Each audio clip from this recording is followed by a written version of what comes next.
Good morning. I'm sure we'll have more people filter in as we go along, but at this point, we're going to get started. Again, for those people who may not have heard, if you have a question today, we are asking that you submit it through the Q&A button on the Zoom feature and not through the chat. We will be looking at the Q&A questions as we go along, and that's where we will be hoping to get feedback from you and be able to answer any questions that you have. So with that, it is my privilege and it's my pleasure to introduce to everybody Nick Curran. For those who don't know Nick, Nick is a CPA who started his career working in public accounting in 1998. And as part of that career, Nick spent time auditing nonprofits, which led him to shift his focus to what he does now, and that's providing specialized accounting services to nonprofits. In 2005, Nick went out on his own and founded Numbers for Nonprofits, which is focused on helping the nonprofit community manage money with mission. Through 2021, Numbers for Nonprofits supported over 100 clients, specifically nonprofit clients in the Madison and maybe a little bit into the Milwaukee region. As a company founder, Nick leads a 16-person team that performs a wide array of services, including preparing clients for their financial audits, assisting with budgeting, creating financial projections, and providing what I think is an important independent outside perspective on issues that his clients are dealing with. Nick is active in numerous professional and civic organizations, including the AICPA, the Wisconsin the WICPA, sorry, Downtown Madison Rotary, and the Tocqueville Society of the United Way of Dane County. Nick has been recognized in Business Magazine's 40 Under 40 and was part of Leadership Greater Madison's class of 2014. As you can see, Nick has a distinguished resume and brings a wealth of experience and expertise to today's presentation. Normally, I'd ask everyone to give him a big round of applause, but since we're on Zoom and you're all muted, you can feel free to do that. He just won't hear you. And with that, I will turn it over to Nick. Thanks, Nick. Good morning, everyone. Peter, thanks for reading through my resume there. It feels a little bit more than what I actually do some days, but thanks for that. I'm here to help answer questions. So as we mentioned right at the beginning, please feel free to use that Q&A. I want to answer all of those questions for you. Use me as a resource. This is the time to have those questions answered. So I'm going to dive right in. Peter and his crew talked about banking on Tuesday for my organization's Breakfast with Benefits, and he was joking about how banking is a boring topic, and we were going to challenge each other to see who has the more boring topics. So I enjoy this work, but I know that it's not for everyone. So I like to try and talk about financials so that everybody can understand it and make it feel like it's something that you can feel comfortable about. That being said, if it isn't your area of expertise, all the more reason to have an expert available to you, whether that's your in-house accountant, whether that's an outsourced solution like Numbers for Nonprofits. Make sure somebody knows what's going on with the numbers in your organizations, because it is critical to making sure that you can help or you can do the mission work that your organization is set out to do. So what I have up on the screen right now is called the Statement of Financial Position. Most of you, anybody who's worked in industry, thinks of this as a balance sheet, and they pretty much are synonymous. It's just the accounting powers that be decided they wanted nonprofit financial statements to be named differently. This is a point in time. So for instance, the example I have up there is as of December 31st, 2021. So balance sheet items can ebb and flow pretty significantly depending on what's going on at that point in time. You can also see here up in the upper left hand that these are accrual-based accrual-based financials, and that differs from cash-basis financials. And you need to understand how your organization is operating. I will advocate, doing what we do in our profession, that accrual basis is the truest measure of how an organization's the truest measure of how an organization is performing financially. And what accrual is, it means that when you have income, it's when it's earned, you've fulfilled all of the steps up to a point where you can call this income. Whereas cash basis will record that income when you receive it and when it's in your bank account. Similarly, on the expense side, we record things when they're incurred. So when you've had an accountant look at your financials as of the end of December, even if we don't send you the bill until January, that time was put in December, and you should record that as an expense accordingly, as opposed to when you pay it. That will match things up into proper periods. I'm a huge advocate looking at your month over month financials and making sure that you've got a consistent flow of expenses month over month, unless there are those seasonal blips for maybe an event or printing toward the end of the year for your fundraising efforts or stuff like that. But consistency throughout is what is accomplished through accrual basis accounting. I will also get on a soapbox and talk about timely financials. We deliver a majority of our financials to our clients no later than the 20th each month. In some instances, we can even close sooner if we need to get them out for an important governance meeting. If your organization is only seeing financials quarterly, I don't believe you'll be making decisions as proactively as needed. Being able to see how you're performing against your budget is a crucial component of proper financial management. And if you don't have a budget, let's talk. One other thing to talk about before I dive into this specific financial is, are your financials audited? Most nonprofits undergo an annual audit, whether required by law, and that law in Wisconsin is contributed revenues over 500,000, or sometimes your bylaws within the organization require that you are audited. Audits aren't cheap, so be sure you need an audit. If a funder can accept internal financials, you may want to consider foregoing an audit. And a lot of places think that audits will help, with fraud situations. And I'm here to tell you that the profession even says this, the audit is not designed to detect or discover fraud. So if you have fraud concerns, you need to schedule a separate fraud examination to know if fraud has actually occurred. All right, off my soapbox for the moment. And let's talk about this specific financial statement, which is statement of financial position. Again, most people call this a balance sheet. Most of these flow top to bottom based on liquidity. So liquidity means how close is it to cash? And so at the very top, you can see the number. In this example, cash is at the top. And I will give you my opinion that cash is king. This was proved time and time again during the pandemic.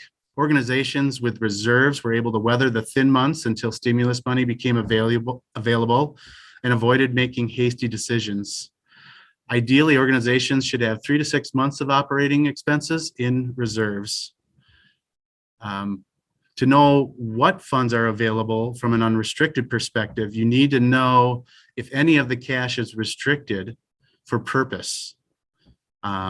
Purpose can be a donor saying, okay, I'm going to give you $50,000, but you need to spend that on a technology lab in your organization, or you need to renovate the classroom in this space. So knowing that when you have cash in your pocket, what might be purposes that you still have to fulfill, that money should be, I don't want to say segregated directly, like meaning you need a separate bank account. That I think can be overkill for some organizations. But you need to have a tracking mechanism to know, okay, we've got $446,000 in checking and savings.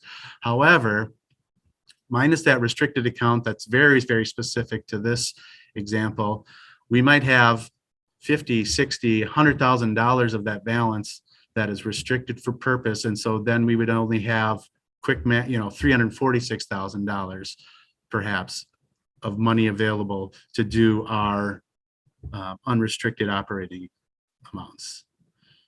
So I hope that makes sense. I'm just going to quick glance down at the Q&A, nothing hopping up right now. Another thing to be aware of when it comes to cash is protecting against the FDIC and the NCUA limits. Most nonprofits are conscious of that. The limit is typically $250,000 per institution. Just a quick shout out to our friends at Park Bank. I'm a huge fan of their ICS product. It provides all of the necessary protections. I thought, if I remember correctly from Tuesday, Peter, it's up to 80 million, something crazy like that. And that allows all of your deposits to be protected, and it keeps it in one spot. I know some organizations struggle with, well, we want to get under this 250 at an institution, and that sometimes leads to shuffling funds around to multiple institutions, and that can become a little bit of an administrative headache. So an organization like Park Bank has established this great product that can allow for that peace of mind. So again, a shout out to our friends over there. Any last comments, concerns about cash? All right, we've got a quiet crowd today. Next down on the list is our receivables. And these take a lot of different forms in nonprofits. So you can have things like accounts receivable for services performed. So you might be a senior center and be providing meals and billing for certain meals that aren't covered by government sources. So you're sending invoices out to your participants in your programs. Another type of receivable can be pledges. So your donors, and the wonderful world of GAAP accounting requires that pledges, if made over multiple years, you book the entire amount. So if I say to an organization, I'm going to give you $10,000 a year for 5 years, I'm going to book a $50,000 receivable and record that income in the year of that pledge. That gets a little tricky for people to, well, I have $10,000 of income for the next 4 years then, right? And that's true. You have that cash coming in subsequent, and you have to do some, what do I want to say, machinations of that release into your operating statement of financial activities, which we're not on yet, but multi-year pledges for now, I just want to mention, are in pledges receivable typically for nonprofits. And then this example doesn't show it, but we have some organizations that rely heavily on government dollars. And so those grants receivable are based on typically expenses that you've incurred over the period of a grant, and then you're getting reimbursed for those expenses over time. So the thing to remember with receivables is the thing to be conscious of with receivables are, when are these going to pay out? I mentioned the pledge. That's likely going to happen. If a donor is like typical donors, they're going to pay you that $10,000 every November, December as they're doing their year-end giving. Understanding when cash is coming in, so you can plan for cash flow. In the case of grants receivable, governments tend to, some governments take time to reimburse for these costs. So 30, 60, 90 days, you're going to need to be able to cover that cash flow while you're waiting for those funds to come in. So that can mean using reserves, or perhaps having a line of credit available with your financial institution. So being aware of the types of receivables that you have and when they will convert to cash is important. And the last thing I'll mention on receivables is who's responsible for looking at the list. This balance that you're seeing, so $54,000, what that is made up of is probably 50 to 100 different invoices of $500 to $1,000 of individuals who owe us money. And it's got to be somebody's specific responsibility to look or to follow up with all of those funds and make sure that they're we're expecting them to be paid and they're getting paid timely. Sometimes with grant funds, if you forgot to check the box or you didn't submit things on the proper form, monies can be delayed. So you want to be checking in with the funding source saying, hey, I submitted this in December and it's not paid yet. What's happening? And then, you can resolve any issues that might be holding up your payments. So those are my comments on receivables. Still seeing no Q&A. Just real quick this is a QuickBooks report. We're a huge QuickBooks centric firm. And so you'll see undeposited funds in the current assets.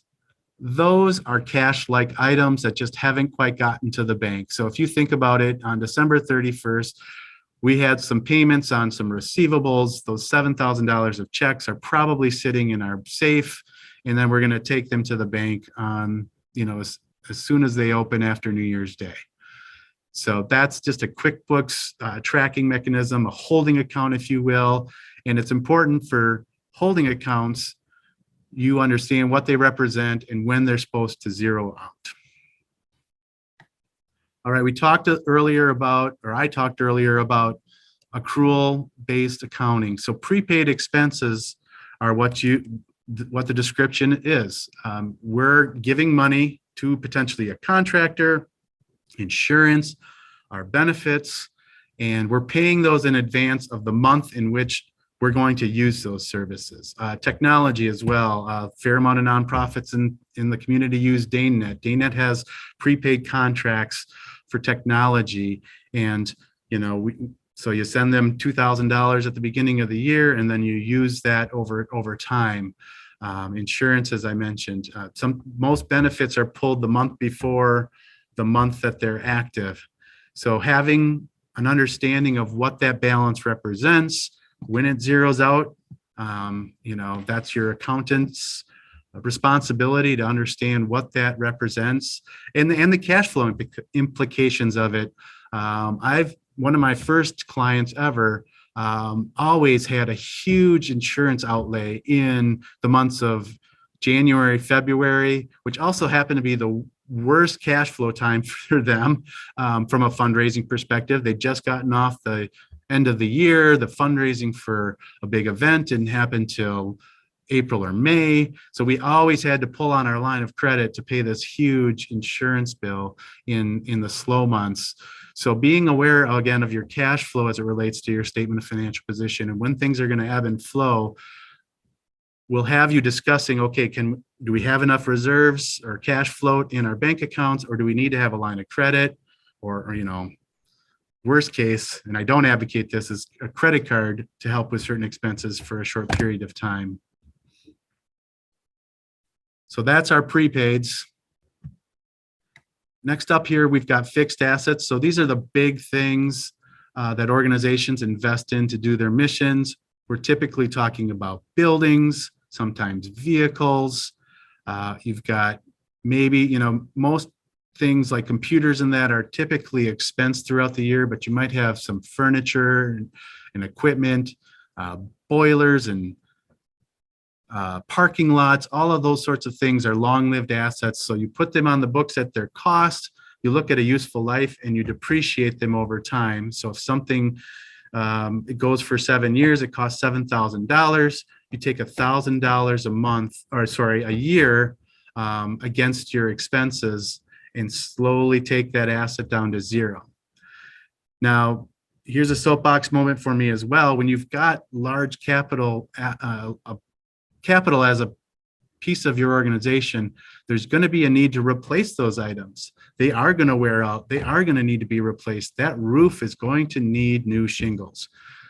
It's important for an organization to understand what the future cost of their fixed assets might look like. Try and do a building study to capture those costs, and then you can do the simple math backwards. Okay, we need $500,000 20 years from now to pay for a new roof or whatever it might be. Going back, that's $25,000 a year we have to set aside in this example. And so the only way you can do that is through surplus budgeting. And that's not easy for organizations. So you really have to be mindful if you've got huge capital involved in your organization that you think about trying to set aside future reserves for replacement? All right, down off the soapbox again. All right. Sorry, so looking at some of my admin chatter behind the scenes. So we're still on the statement of financial position. Next up is investments. And so on a month-over-month basis, you're typically updating this for gains and losses. Sometimes you're fortunate to be able to take a distribution from an endowment. So making sure that those are properly reflected. Endowment distributions are not new income to the organization. Sometimes that's hard for people to say, well, we took $40,000 from our investment account. Why isn't that on my profit and loss, my statement of financial activities? And that is not new income to the organization. The income happened when you might have had a surplus along the way and took that and put it into your investments, and or the investment gains that you've had throughout the life of your investment. So just an important accounting note to see, if you are fortunate to have an ability to take a distribution, just make sure that that's properly recorded. And just another note on budgeting, if you are funding part of your operations with an endowment distribution, that budget from a GAAP perspective would likely show a deficit because that distribution, again, is not new income. And this can be very confusing for nonprofits, but the cash that's coming in affords you that deficit, that ability to do a deficit budget when you've got an endowment distribution coming in. Uh-oh, we might have our first Q&A here. Donated fixed assets. All right, so debit the fixed asset, credit in-kind donated income is the accounting, probably 201 journal entry that you'd have to do in order to book that. And then lastly, you might have some other assets, intangible assets, like maybe you spent a lot of money on a new website. I've got an organization that's going to do a huge Salesforce implementation, so we're likely to treat that as an intangible asset. Trying to think what, my own organization, although it's not a nonprofit, the purchase of a book of business is often capitalized as an intangible asset, and then understanding how that asset translates into the statement of financial activities. So amortization costs, or if that other asset might convert into cash, so maybe like a cash surrender value of a life insurance policy. It's just important to understand what the balance represents and how will it resolve itself, whether that's as a cash payment, whether that's as expensing it over time. Those are your two things with other assets. All right. I want to be able to reference this screen. I do, here's where, just to recap, cash, what is unrestricted versus held for purpose, how much is to keep in reserves. We talked about receivables and investments. Next, we're going to go into the liabilities. So I want to have this back up. So these, again, are things that we owe at any given point in time. So at the end of a year, you're looking at items that you had services for in 2021 that you might not pay until 2022. So that can be any number of things: snow removal bills, accounting services, legal fees, anything. We want to capture that cost in the proper period. So we're booking bills on the dates of when those expenses were incurred. Same with credit cards. Transaction dates dictate when we should put that into the financial statements. Some of the clients we inherit, you'll see the bill often just put in the month when they're making the payment. And we'd like to be so precise to put it into the proper periods and record each actual transaction in the periods. We've got a program payable. Again, for this example, this is very specific.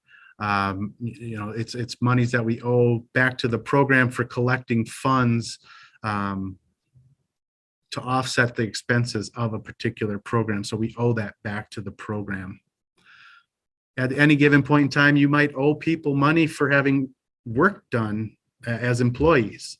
So as an accrual-based accounting measure, if you're paying your people after the fact, after a pay period, and that falls in the next period, you need to put the expense in the proper period.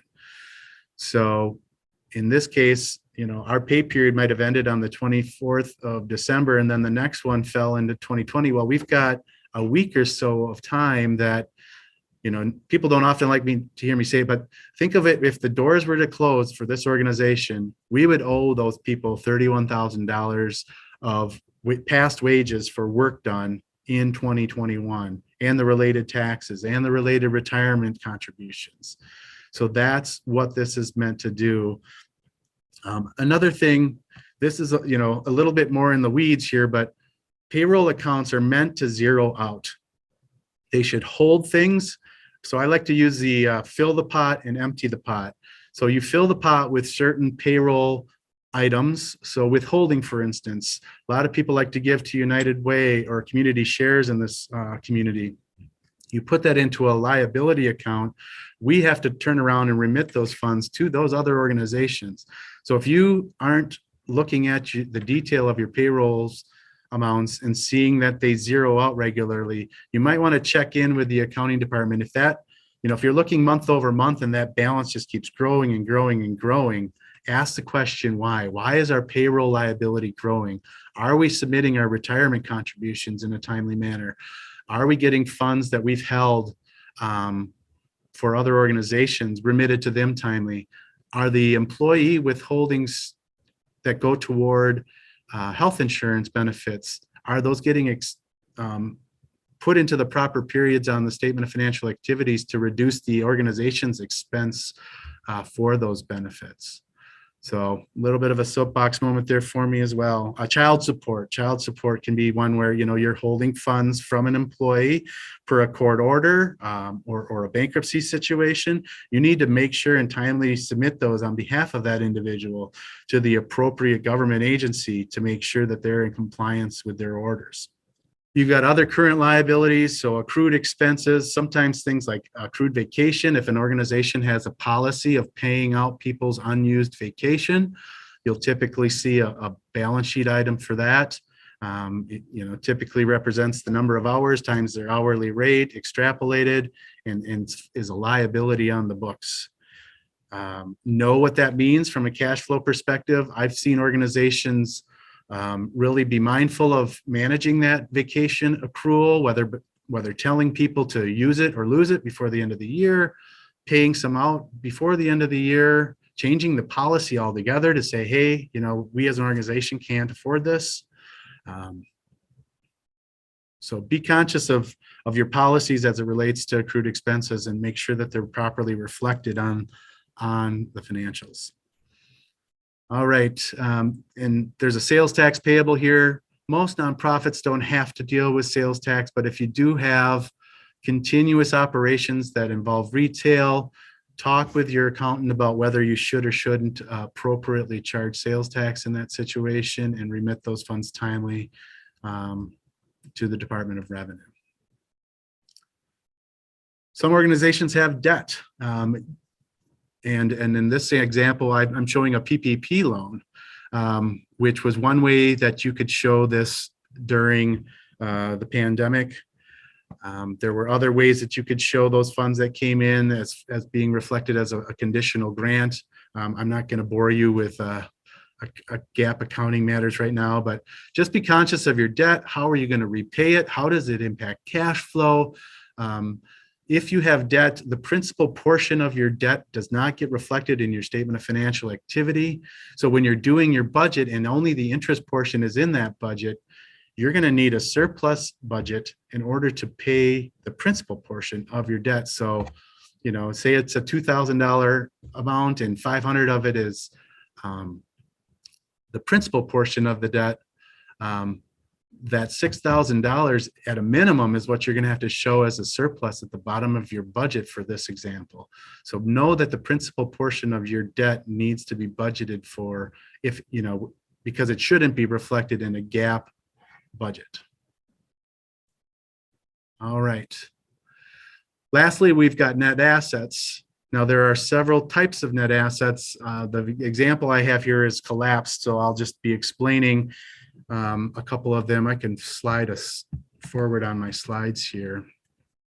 So the two primary ones are without donor restrictions and with donor restrictions. Without donor restrictions, a lot of people, that we used to call that unrestricted dollars.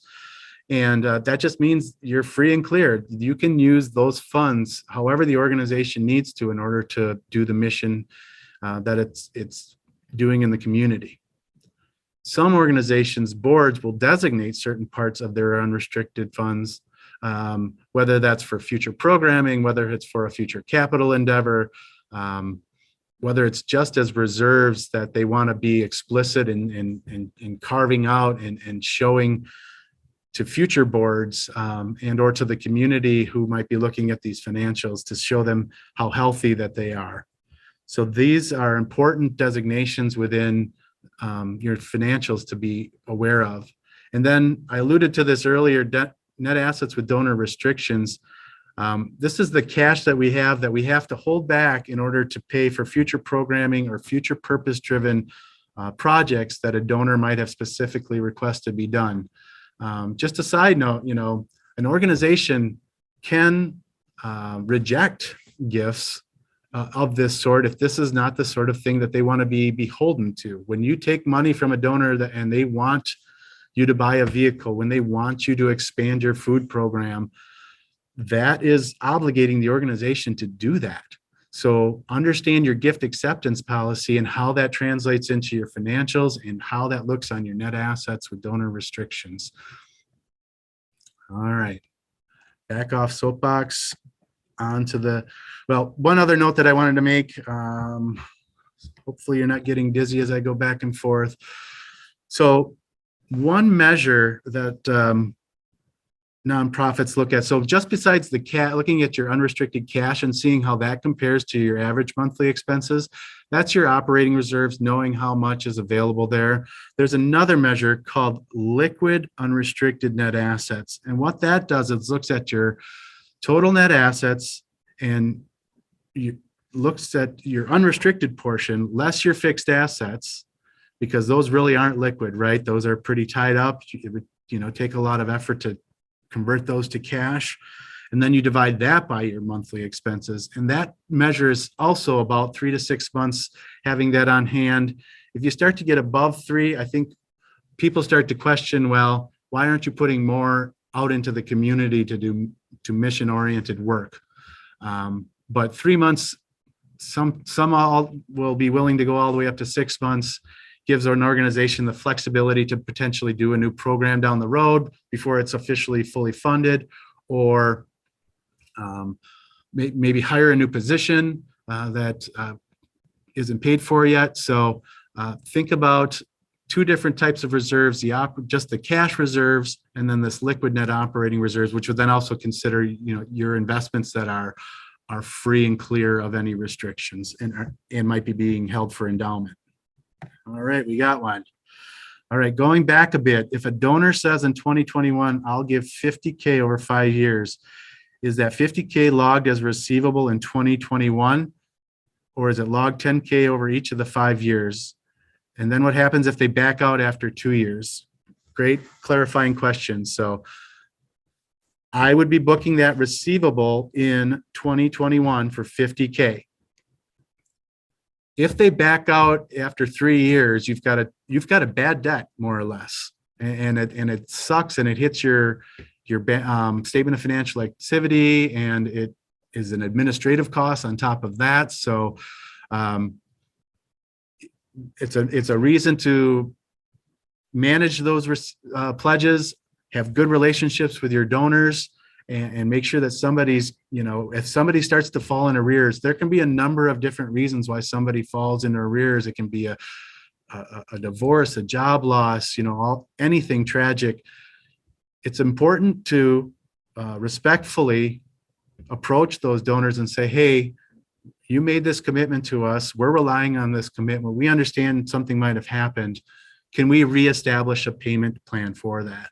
So be attentive to your pledges, understand what's going on with your donors, and be sure to connect with them if you're starting to see anybody fall into arrears. Moving on, we've got our statement of financial activities. Again, most everybody who works with for-profit organizations would think of this as a profit and loss.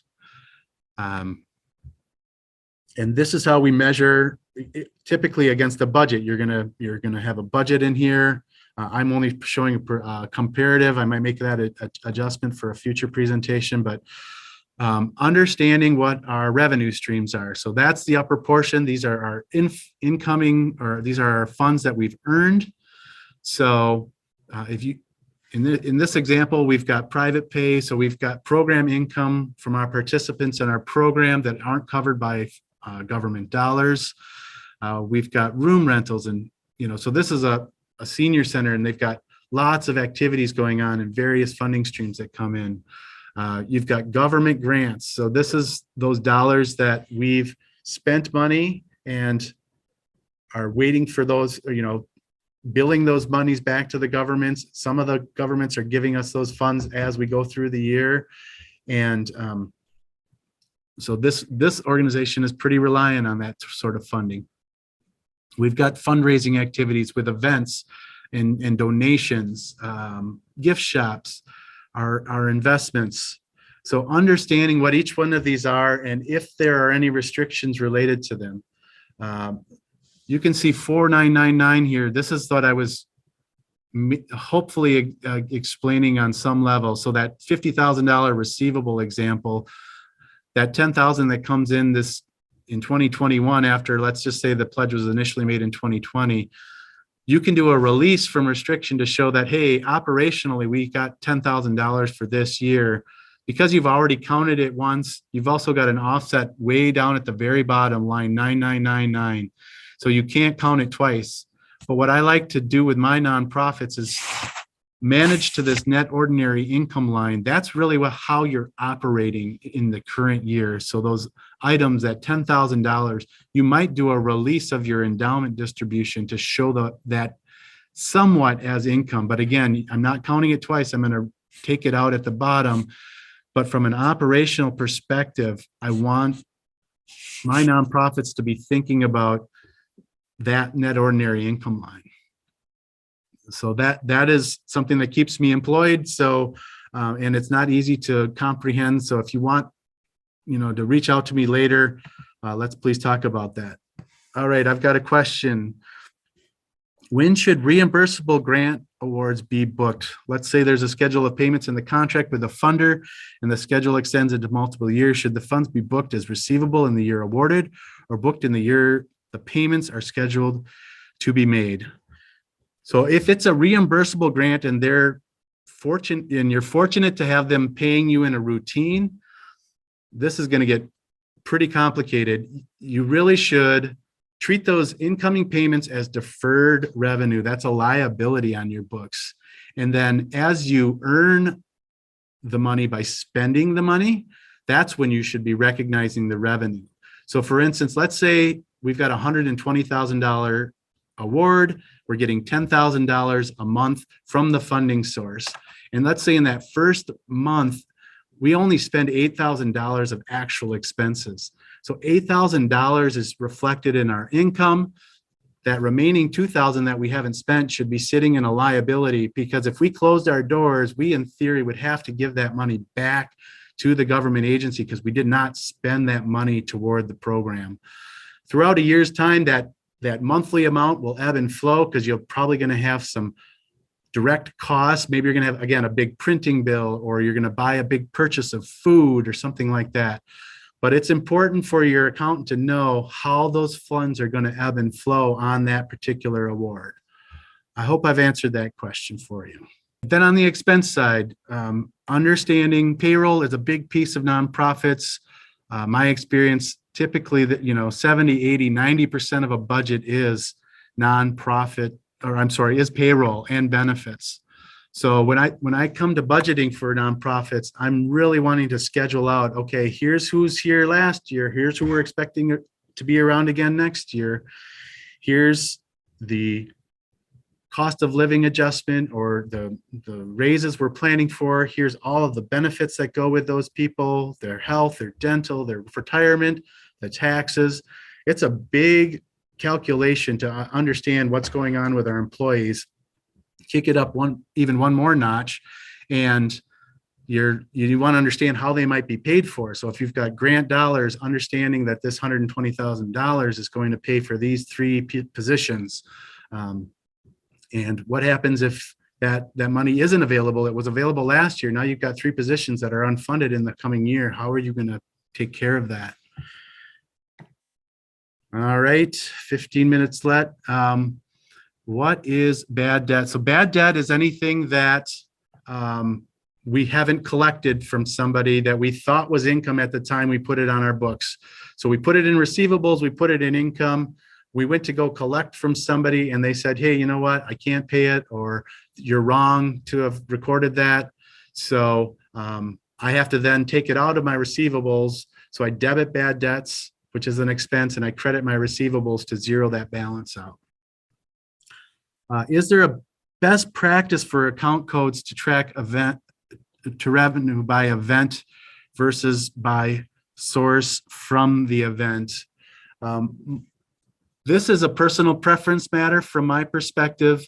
However, the organization wants to have accounts, what I would call sub-accounts underneath an event, is really dependent on how they're going to manage the success or measure the success of an event. So, let's take a golf outing, for example. You might start with $50,000 of sponsorship that you're budgeting for. So you might want to have a sponsorship line, and then you're going to have foursomes as a line item, because you're going to see how many $1,000 foursomes you can get in the mix. Then you're going to have silent auction. You might have other best ball or ticket buys along the way. So whatever categories, they're going to be sub accounts underneath your fundraising events. However, it's going to be best for you to determine at the end that you had a successful event is how you should set up those particular charts of accounts, would be my opinion. I only had 3 pages of notes. I guess I can ramble after all, Peter. So we talked about payroll being a big expense. Usually the next largest expense revolves around contractors. So accountants like us, HR, legal, technology, I mentioned with a company like DayNet or other resources out there. Just capturing those costs in the months that they're incurred, being sure that when I look at my monthly financials with my clients, I want to make sure that those are consistently booked each month. Make sure we have a bill for something. Check in with a vendor if we're expecting something, get that bill, kind of that circle of life feel. Next up would be rent and utilities and other related occupancy costs. So, building costs, a building costs money to run. And so understanding your utilities, setting aside just ongoing repairs and maintenance. And then again, going back to earlier, budgeting for a surplus to set aside funds into a reserve account for future replacements. You've got direct program costs for anybody who's got grant funds. So understanding how those are reimbursed. Are you getting the funds in advance? Reflecting those expenses appropriately. Are you prepaying something and then need to expense that for the grant, but then for GAAP you have to do it a different way? That can get a little bit tricky. So want to be conscious of how our program costs are running through. And then lastly would be any of these other amounts are somewhat called overhead expenses. So licensing fees, dues, bank fees, that sort of thing. So the last thing I'll mention was statements of financial activities, because nonprofits are very conscious of it, is that program percentage and how you come to those. And it all starts with cost allocation and making sure you're reflecting in your financials monies that are being spent to do the good work that you're out in the community doing. I know that organizations in town, the gold standard is United Way using 14% for admin. I've talked with colleagues, and we believe that at least 70% of what you're taking in should be spent on programming. You can pretty easily have admin and fundraising costs taking up 30% of your budget, especially if you have very heavy fundraising, heavy events. That will tend to skew how you operate. If you're getting government dollars, I would guess your admin expense and your fundraising is going to be a little bit less. But the most important thing is being able to tell your story. You're going to have to go to donors and have them understand why you have certain expenses and what your breakdown is, and be able to encourage them to give to your organization and why they should give to your organization. So just some recap here. We talked about grants, temp restricted. That was something I hadn't covered. So that's somewhat similar to a deferred amount where GAAP will require you put $120,000 from a foundation on the books when you receive it, but you might not use that money until the subsequent year. So releasing that $10,000 a month into your above the line income, again, offsetting it because you can't count it twice, making sure that you operationalize monies that were received in advance. We talked about cost reimbursement. I appreciated that question. I hope that I was able to clarify that well.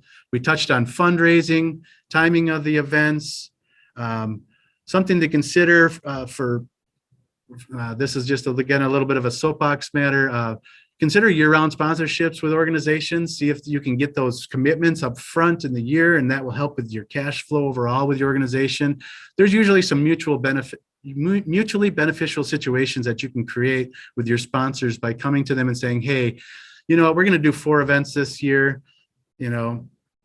Rather than come to you for each one of those, why don't we put together a package that says, hey, here, for $20,000, you're going to get recognized at this level at all of the events. I think on the donor side, they would appreciate some of the simplicity of that. And again, from an organizational perspective, you can get some cash flow early on in the organization's fiscal year. All right, I've got a question here. Please share a bit more about DaneNet. Yeah, so full disclosure, DaneNet's a client of ours, and they do IT services for nonprofits. They have some reasonable rates, and they do good work in the community, helping nonprofits keep their IT infrastructure up and running and able to service. Some more recap: unrestricted contributions. We talked some program fees, investment returns, and how we shouldn't treat distributions as true income. You can do a release for that endowment, but I don't want us to treat it as new income. Here are our expenses. What's important to our mission?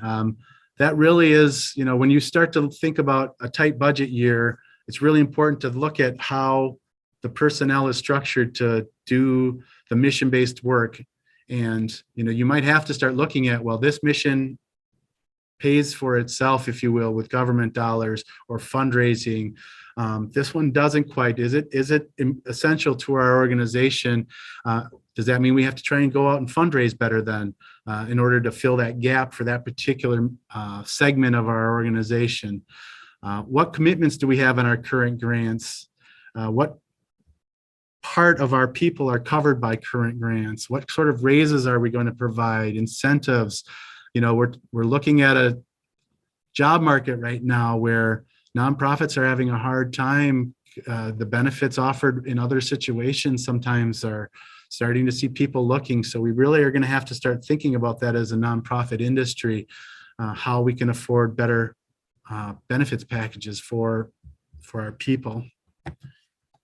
All right, I've got another question here. How current should we expect our monthly financials to be for our board review? Is there a dashboard report that can be produced through QuickBooks? I believe there is, and I will not sound as experienced with, we're all about getting out the financials and then being part of the discussion with our EDs and or finance committees to have them understand what's going on in those financials. So we tend to do more of a memo as far as the highlights that we're seeing. But as to, how up to date, we look at our statement of financial position at the end of any month as more or less being ready to go to an audit. Understanding what each balance sheet item means, making sure that the supporting documentation is there, and going through those paces in order to have our clients getting good, timely, monthly accrual-based financials to make good decisions. The ICS okay, I'll let that question fill out a little bit more. Just wrap up expenses. So the direct program costs, understanding specific costs, what might be one time, any use of subcontractors, capturing those costs properly, and then the related income, making sure you're recording the cost reimbursement grant income that's going to be related to these specific programs. Jill, I'm sorry, I'm not quite following the question. Two things to protect against. So there's FDIC and NCUA, those initials. So one is for banks, one is for credit unions, and they both have these $250,000 limits that we have to be cautious of when we're looking at our cash. I hope that clarifies. Recapping expenses a little bit more. Okay, good. Thanks, Jill. Occupancy, insurance, printing, contractors, just making sure we know this. This is more of a recap, thinking about how your organization should budget, and making sure you understand the costs that go into operating. And I've definitely got up on my soapbox about all of these things already. Debt payments, making sure you have a budget that can pay for the principal portion of your debts. Replacement reserves, so crucial for any organization that has big things. I'm working with a large church right now, and they've got a big building, and they just did their building study, and they're now going to their community and saying, hey, if we want this wonderful place around for future generations, we're going to need to make sure we have this much money set aside to do building maintenance so that it's here for others to participate. Cost reimbursement grants, recording that revenue in the proper periods, understanding the cycle of when you are likely to be paid and whether you're going to have the proper cash reserves to manage that float. And then pledge payments, staying on top of your donor relationships, understanding when those funds are coming in. If somebody falls into arrears, reestablishing a payment plan. All right, I did it. I got 3 minutes left. Thank you to Park Bank for inviting me to do this. Val, Peter, Aaron, you've all been great in helping me set up. Jordan, thank you. Park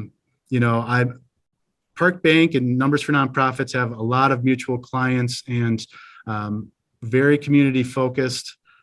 I've appreciated having this platform to share a little bit of the expertise that I have in this area.